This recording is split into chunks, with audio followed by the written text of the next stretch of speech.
Hello दोस्तों, स्वागत है आपका हमारे YouTube channel exam world studies group में। आज मैं प्राचीन भारत इतिहास के कुछ प्रश्न लेके आई हूँ और प्राचीन भारत इतिहास में ऐतिहासिक स्रोत एवं प्रागैतिहासिक काल के टॉपिक जो है इससे रिलेटेड कुछ प्रश्न हैं और इस टॉपिक से रिलेटेड 4 से 5 सीरीज हमारे चैनल में वीडियो आएंगी जिसमें 30 क्वेश्चन होंगे। क्योंकि ज़्यादा क्वेश्चन एक बार में दे दिए जाएंगे तो आप लोग भी, मेरा मानना है कि नहीं पढ़ेंगे, उतने इंटरेस्टेड के साथ नहीं पढ़ेंगे, ये मैं जानती हूँ। तो बिना देरी किए चलिए पहले हम पार्ट की ओर बढ़ रहे हैं, जो हमारी पहली सीरीज है इस टॉपिक पे।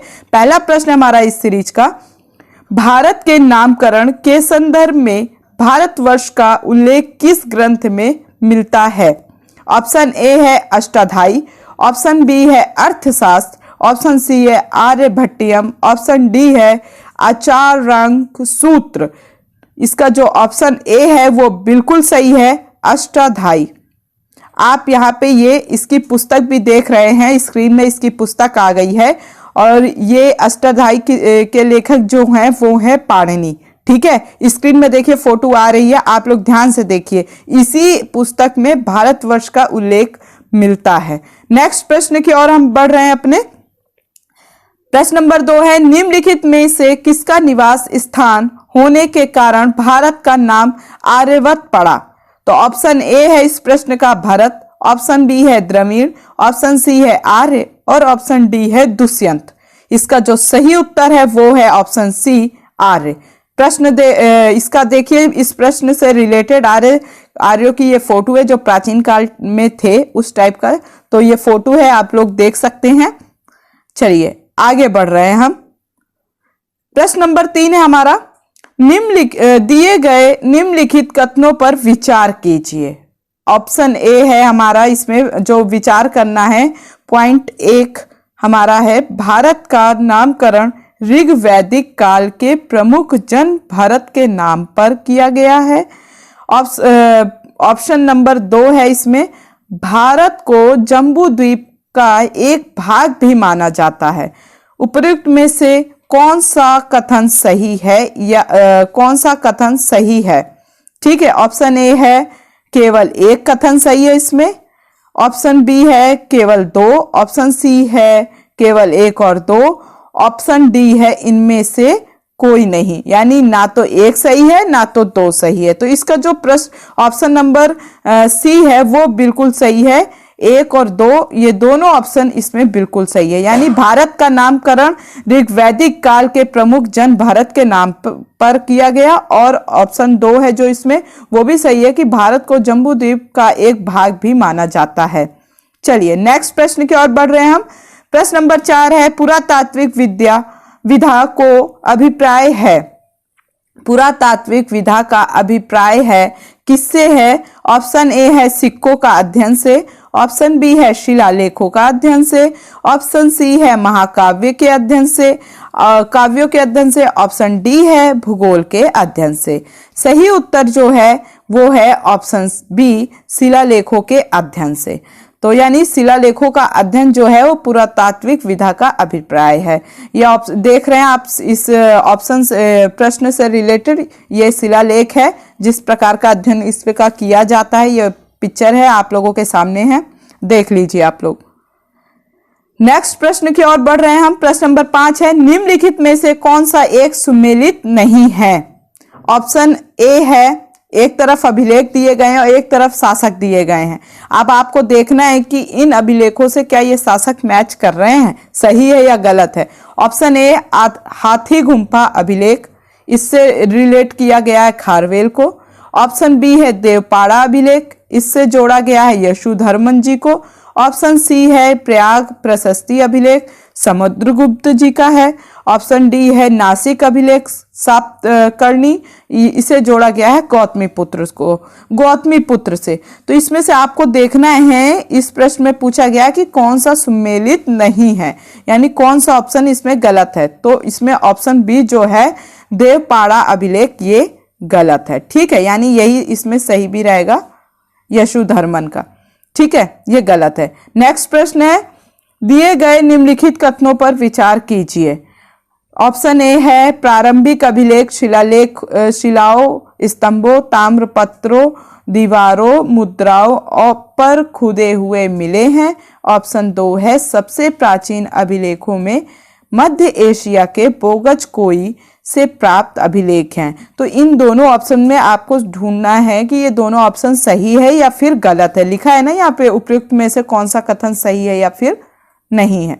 तो देख लीजिए, पहले सही देख लेते हैं। ऑप्शन ए है इसमें से एक सही है कि ऑप्शन बी जो है 2 सही है, ऑप्शन सी 1 और 2 दोनों सही है, ऑप्शन डी ना तो 1 सही है ना तो 2 सही है। तो इसका जो सी उत्तर है ऑप्शन 1 और 2 दोनों सही है। ठीक है, नेक्स्ट प्रश्न की ओर बढ़ रहे हैं। निम्नलिखित में से किसने खरोष्टी लिपि को पढ़ा था? ऑप्शन ए है प्रियदर्शी, ऑप्शन बी है कॉलिनी मैंकेजी, ऑप्शन सी है अलेक्जेंडर कनिंघम ने, ऑप्शन डी है जेम्स प्रिंसेप ने। तो इसका जो सही उत्तर है वो है ऑप्शन डी, जेम्स प्रिंसेप ने पढ़ा था। ठीक है, चलिए नेक्स्ट प्रश्न की ओर अब हम बढ़ रहे हैं। प्रश्न नंबर 8 है दिए गए निम्नलिखित कथनों पर विचार कीजिए। ऑप्शन ए है देवनागरी लिपि बाएं से दाएं लिखी जाती है, ऑप्शन 2 है देवनागरी का विकास अरामाइक लिपि से हुआ है। तो इन दोनों पॉइंट को आपको देखना है कि कौन सा कथन इनमें सही है। ऑप्शन ए जो है केवल 1 सही है, ऑप्शन बी केवल 2 सही है, ऑप्शन सी केवल 1 और 2 सही है, ऑप्शन डी जो है उसमें है ना तो 1 सही है ना तो 2 सही है। तो इसका जो पहला ऑप्शन है ना, देवनागरी लिपि बाएं से दाएं लिखी जाती है, ये बिल्कुल सही है। बाकी दूसरा वाला गलत है कि देवनागरी का विकास अरमाइक लिपि से हुआ है, गलत है। तो ऑप्शन ए जो है वो बिल्कुल सही है। ठीक है, आप यहाँ पे चित्र भी देख सकते हैं, साइड में इसकी पिक्चर भी लगी हुई है। प्रश्न नंबर 9 है सिक्के के अध्ययन को क्या कहा जाता है? सिक्के के अध्ययन को क्या कहा जाता है? ऑप्शन ए है इसमें इकोनोग्राफी, ऑप्शन बी है एथनोग्राफी, ऑप्शन सी है एपिग्राफी या फिर ऑप्शन डी न्यूमिस्मेटिक्स। तो इसका जो ऑप्शन डी है वो बिल्कुल ठीक है, न्यूमिस्मेटिक्स कहा जाता है। ठीक है, नेक्स्ट प्रश्न की ओर बढ़ रहे हैं। प्रश्न नंबर 10 है निम्नलिखित में से कौन सा एक सुमेलित नहीं है? कौन सा एक ऑप्शन सुमेलित नहीं है? थोड़ा सा ये टाइपिंग मिसप्रिंट हो जाता है तो इसलिए शब्द इधर उधर हो जाते हैं। बाकी आप देखिए आगे जो लिखा है वो बिल्कुल सही है। एक तरफ सिक्के लिखा है, एक तरफ कालक्रम लिखा है। इसमें से देखना है कि कौन से सिक्के से कौन सा कालक्रम सही नहीं है देखना है। सही है ये नहीं देखना है, सही नहीं है देखना है। नहीं है और है में आपको बहुत चीज़ों को समझना होता है, क्योंकि वहाँ पे क्या होता है जब एग्जामिनेशन हॉल में आप बैठे होते हो तो ये नहीं है समझ में आता है और है को नहीं समझ में आता है।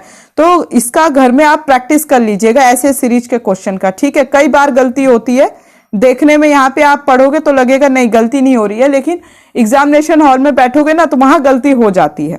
तो चलिए बिना देरी किए हम देख रहे हैं। एक तरफ सिक्के लिखा है, एक तरफ कालक्रम लिखा है उन सिक्कों का। ऑप्शन ए है आहत सिक्के शताब्दी, यानी इसका जो है ईसा पूर्व 6वीं में हुआ है कालक्रम है। ऑप्शन बी है लेखायुक्त सिक्के ईसा पूर्व यानी 2री शताब्दी में। ऑप्शन सी है दिनार 4वीं शताब्दी में। ऑप्शन डी जो है जीतल 16वीं शताब्दी में। तो इसमें जो पूछ रहा है कौन सा सुमेलित नहीं है, यानी ए सुमेलित है, इसका ये सही है, बी भी सही है, सी भी सही है और जो डी है वो गलत है, जीतल 16वीं शताब्दी में नहीं था। नेक्स्ट प्रश्न है प्रश्न नंबर 11, दिए गए कथनों पर विचार कीजिए। ऑप्शन ए है भारत में प्राचीनतम सिक्कों को आहत सिक्के कहा जाता है। ऑप्शन बी है, ऑप्शन 2 है कारशापण एक नियमित प्रकार का सिक्का था। ऑप्शन 3 है जो 3 है सिक्कों की कमी को व्यापार वाणिज्य की अवनति का सूचक माना जाता है। तो इसमें तीनों ऑप्शन को देखना है कि कौन सा कथन सत्य है। इसमें ऑप्शन ए है 1 और 2 दोनों सत्य है, ऑप्शन बी 1 2 3 तीनों सत्य, या फिर ऑप्शन सी केवल 2 सत्य, या ऑप्शन डी इनमें से कोई नहीं सत्य है। तो इसमें जो ऑप्शन बी है वो बिल्कुल सही है, यानी 1 2 3 बिल्कुल तीनों सत्य हैं। ठीक है, आगे बढ़ते हैं। प्रश्न नंबर 12, ऋग्वेद है क्या है? ऑप्शन ए है स्रोत का संकलन है, ऑप्शन बी है कथाओं का संकलन है, ऑप्शन सी है शब्दों का संकलन है, या फिर ऑप्शन डी युद्ध का ग्रंथ है। तो सही उत्तर जो है वो है ऑप्शन ए, स्रोतों का संकलन है ऋग्वेद। ठीक है, चलिए आगे बढ़ते। प्रश्न नंबर 13 है, ऋग्वेद में प्रथम सूक्त प्रायः किस देवता को समर्पित है? ऋग्वेद में प्रथम सूक्त प्रायः किस देवता को समर्पित है? इंपॉर्टेंट है, ये पूछता है। पता है, देखने में प्रश्न लगता है आप लोगों को छोटा है या किसी को भी, लेकिन ये पूछता है प्रश्न। ऑप्शन ए है अग्नि, ऑप्शन बी है इंद्र, ऑप्शन सी है मित्र, ऑप्शन डी है इनमें से कोई नहीं। और मैंने देखिए प्रश्न के बगल में भी लिखा है कई प्रश्नों में कि ये यूपी पीसीएस 2011 में पूछा गया था, तो रिपीट करता है स्टेट पीसीएस, तो ये ध्यान रखिएगा, आप याद रखिए प्रश्नों को। ऑप्शन ए जो है वो है अग्नि देवता का समर्पित किया गया है जो प्रथम सूक्त है। ठीक है, नेक्स्ट प्रश्न है प्रश्न नंबर 14, सबसे पुराना वेद कौन सा है? ऑप्शन ए है यजुर्वेद, ऑप्शन बी है ऋग्वेद, ऑप्शन सी है सामवेद और ऑप्शन डी है अथर्ववेद। सही उत्तर है ऑप्शन बी, ये सबसे पुराना वेद है। ठीक है, ऋग्वेद, और सबसे बड़ा भी ये कह सकते हैं। चलिए नेक्स्ट प्रश्न है 15वें नंबर का प्रश्न, ऋग्वेद में सबसे पवित्र किस नदी का जिक्र था? ये आरआरबी में पूछा गया प्रश्न है 2003 में।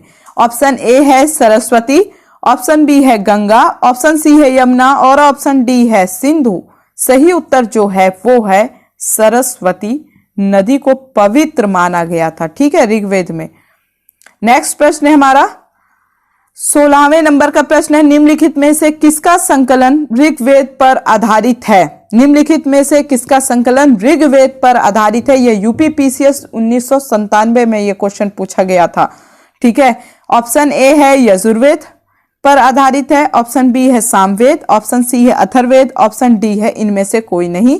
तो सही उत्तर जो है वो है ऑप्शन बी, सामवेद पर आधारित है। चलिए नेक्स्ट प्रश्न है प्रश्न नंबर 17, शास्त्रीय संगीत के सिद्धांत की विवेचना की गई है। आरआरबी में पूछा गया है यह क्वेश्चन 2008 में, शास्त्रीय संगीत के सिद्धांत की विवेचना की गई है।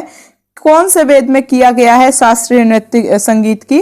तो ऑप्शन ए है इसमें ऋग्वेद, ऑप्शन बी है अथर्ववेद, ऑप्शन सी है यजुर्वेद और ऑप्शन डी है सामवेद। सही उत्तर जो है ये है ऑप्शन डी, सामवेद में शास्त्रीय संगीत के सिद्धांत की विवेचना की गई है।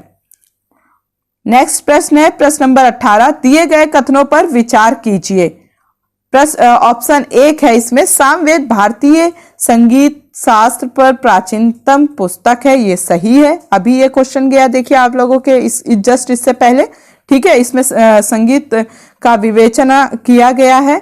नेक्स्ट ऑप्शन है इसमें प्रश्न ऑप्शन 2, सामवेद का प्रथम दृष्टा वेदव्यास के शिष्य जैमिनी को माना जाता है। अब इसमें आपको देखना क्या है कि कौन सा कथन सत्य है।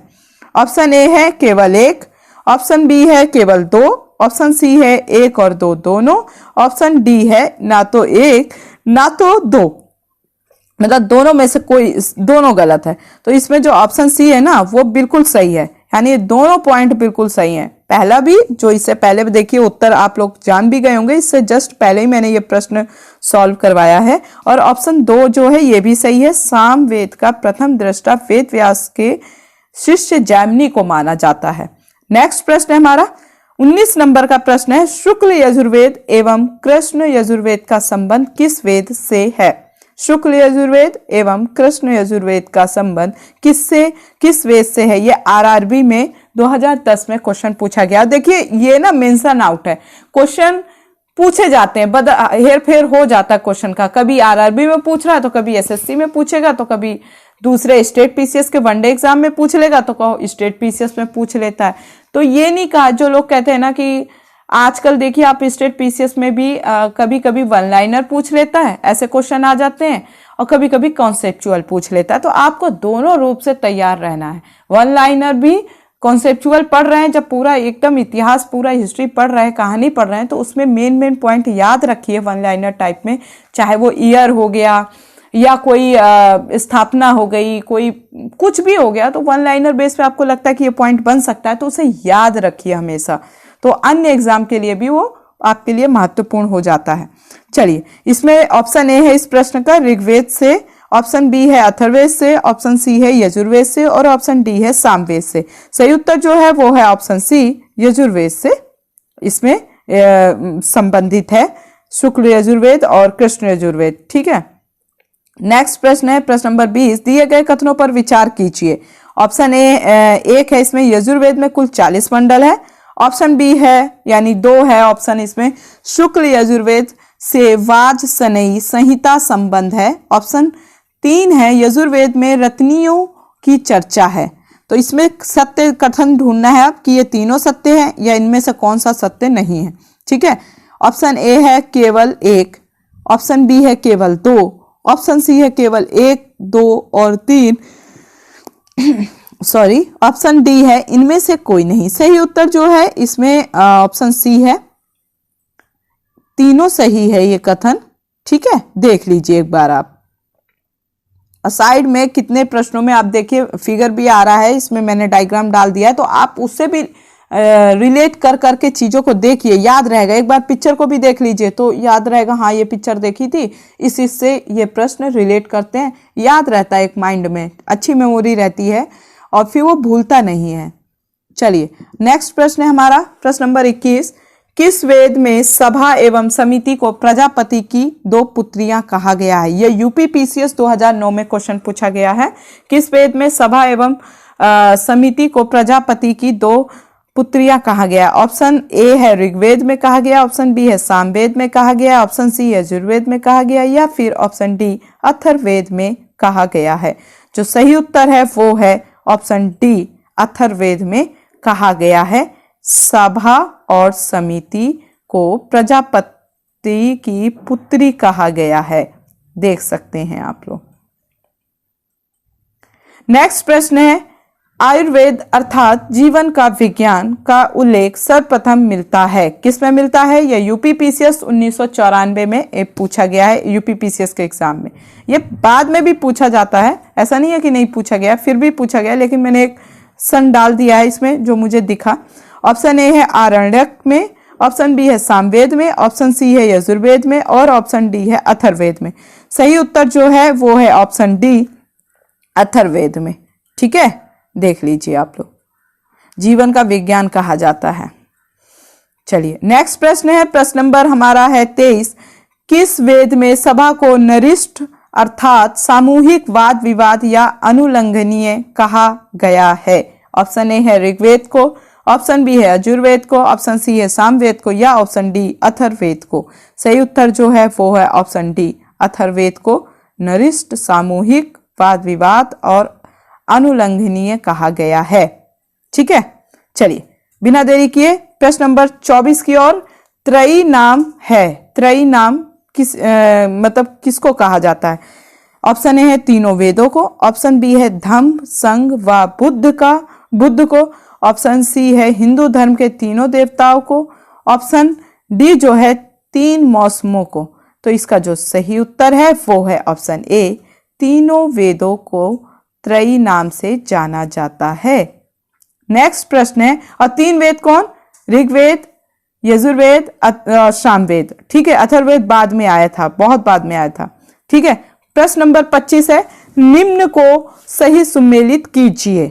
चलिए, एक तरफ सूची 1 है और एक तरफ सूची 2 है, तो इसमें सही करना है। ठीक है, सही सुमेलित करना है। तो ऑप्शन ए है ऋग्वेद, इसके सामने है संगीतमय स्रोत से है इसका संबंध, या फिर एक तरफ है यजुर्वेद ऑप्शन बी में, और यहाँ इधर सूची 2 में है स्रोत एवं कर्मकांड, ऑप्शन सी है सामवेद, तो इसके सामने दिया है तंत्र मंत्र एवं वशीकरण, और ऑप्शन डी अथर्ववेद, तो इसके सामने दिया गया है स्रोत एवं प्रार्थनाएं। तो इसका जो सही उत्तर है, आप लोग देखिए थोड़ा ये भी ध्यान लगाइए, कुछ कभी कभी होता है आपको इनमें से चारों के नहीं पता लेकिन 2 के पता है, तो अंदाजा एक हो जाता है। ठीक है, तो ये आप संगीत में अभी पढ़ के गए हैं, तो किससे है? सामवेद से है। ठीक है, आप 1 मिनट ये इससे जोड़ सकते हैं, है ना?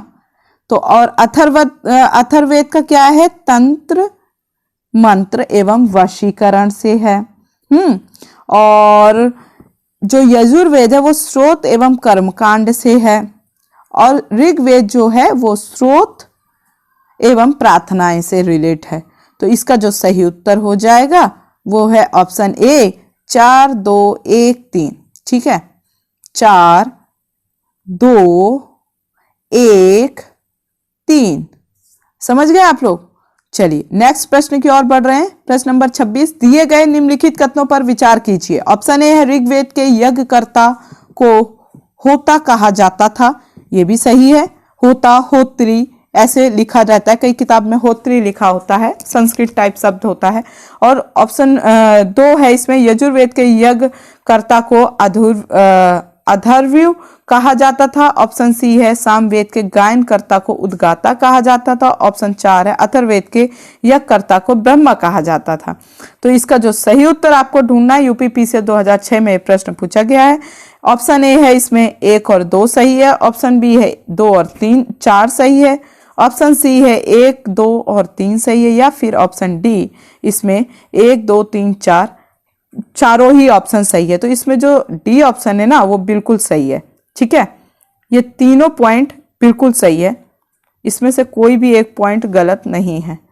नेक्स्ट प्रश्न है हमारा प्रश्न नंबर 27, 800 से 600 ईसा पूर्व का काल किस युग से जोड़ा गया है या जोड़ा है? यूपी पीसीएस 2002 में क्वेश्चन पूछा गया है। ऑप्शन ए है ब्राह्मण युग से, ऑप्शन बी है सूत्र युग से, ऑप्शन सी है रामायण युग से, ऑप्शन डी है महाभारत से। तो इसका जो सही उत्तर है वो है ऑप्शन ए ब्राह्मण युग से जोड़ा गया है। 800 और 600 को ब्राह्मण युग से जोड़ा गया है। नेक्स्ट प्रश्न है हमारा प्रश्न नंबर 28, जीविकोपार्जन हेतु वेद वेदांग पढ़ाने वाला अध्यापक कहलाता है। ये यूके यूडीए एलडीए 2007 में पूछा गया इन एग्जाम में। तो ऑप्शन ए है आचार्य, ऑप्शन बी है अथर्वयु, ऑप्शन सी है उपाध्याय, ऑप्शन सी है डी है पुरोहित। तो सही उत्तर जो है ऑप्शन सी उपाध्याय। ठीक है, नेक्स्ट प्रश्न है प्रश्न नंबर 29, सतपथ ब्राह्मण उल्लेखित राजा विदेह माधव से संबंधित ऋषि थे। ठीक है, इसका ऑप्शन ए है ऋषि भारद्वाज, ऑप्शन बी है ऋषि वशिष्ठ, ऑप्शन सी है ऋषि विश्वामित्र, ऑप्शन डी है ऋषि गौतम राहुगण। तो इसका जो सही उत्तर है वो ऑप्शन डी सही है, ऋषि गौतम राहुगण। ठीक है, नेक्स्ट प्रश्न है प्रश्न नंबर 30, जिस ग्रंथ में पुरुष मेघ का उल्लेख हुआ है वह है। ये यूपी पीसीएस 2008 में क्वेश्चन पूछा गया है, मतलब किस ग्रंथ में पुरुष मेघ का उल्लेख हुआ है। ऑप्शन ए है कृष्ण यजुर्वेद, ऑप्शन बी है शुक्ल यजुर्वेद, ऑप्शन सी है सतपथ ब्राह्मण, ऑप्शन डी है पंचविश ब्राह्मण। इसका सही उत्तर जो है वो है ऑप्शन सी सतपथ ब्राह्मण में पुरुष मेघ का उल्लेख किया गया है। यानी ये आप देख सकते हैं, सही उत्तर है इसका। ये प्रश्न लास्ट है इस सीरीज का। दोस्तों अगर ये सीरीज और आपको हमारी मेहनत दोनों ही अच्छी लगी हो, ये प्रश्न अच्छे लगे हो, समझ आए हो, लगा हो कि हाँ ये बेनिफिट है आप लोगों के लिए परीक्षा के लिए, आप जल्द से जल्द बिना कुछ सोचे समझे ना लाइक कर दीजिए, फटाफट कमेंट भी कर दीजिए। अपना व्यू तो आप दे नहीं रहे हो लेकिन देना जरूरी, आप दे दीजिए। और चैनल में नए हैं तो सब्सक्राइब तो आपको जल्द से जल्द करना है बिना कुछ सोचे समझे, और बच्चों के बीच में भी शेयर कर दीजिए जो उपयोगी परीक्षाओं की तैयारी कर रहे हैं। प्रश्न नंबर 31 है, बिना देरी किए लास्ट प्रश्न की ओर बढ़ रहे हैं हम। सूची वन को सूची 2 के साथ सुमेलित कीजिए एवं निम्न में दिए गए कूटों में से सही उत्तर का चयन कीजिए। ये आरएएस, रेस और आरटीएस 2010 में पूछे गए हैं क्वेश्चन इन एग्जामों में, 2010 के एग्जाम है ये। सूची 1 है ऋग्वेद, ऑप्शन ए, और ऑप्शन बी में है सामवेद, ऑप्शन सी में अथर्ववेद, ऑप्शन डी में है यजुर्वेद। और ऑप्शन सूची 2 में लिखा है, ऑप्शन 1 में ए में है गोपथ, ऑप्शन 2 में है सतपथ और ऑप्शन 3 में है ऐत्रेय, ऑप्शन 4 में है पंचविश। इसको आपको क्या करना है, सही उत्तर का चयन करना है। तो सही उत्तर इसमें कौन सा है? ऑप्शन सी इसमें बिल्कुल सही है, यानी 3 4 1 2, 3 4 1 2, यानी 1 मिनट, 3 4 1 2, ऐसे 3 4 1 2, यानी ऋग्वेद को ऐत्रेय से जोड़ेंगे और सामवेद को इसमें जोड़ेंगे पंचवेद से। ठीक है, आगे आप लोगों को ये सीरीज पसंद आई हो तो ये सीरीज को लाइक शेयर कमेंट करें। ऐसे ही इसी सीरीज के पार्ट 2 के साथ मैं आपको नेक्स्ट वीडियो में मिलती हूँ। तब तक के लिए अलविदा। जय हिंद, जय भारत।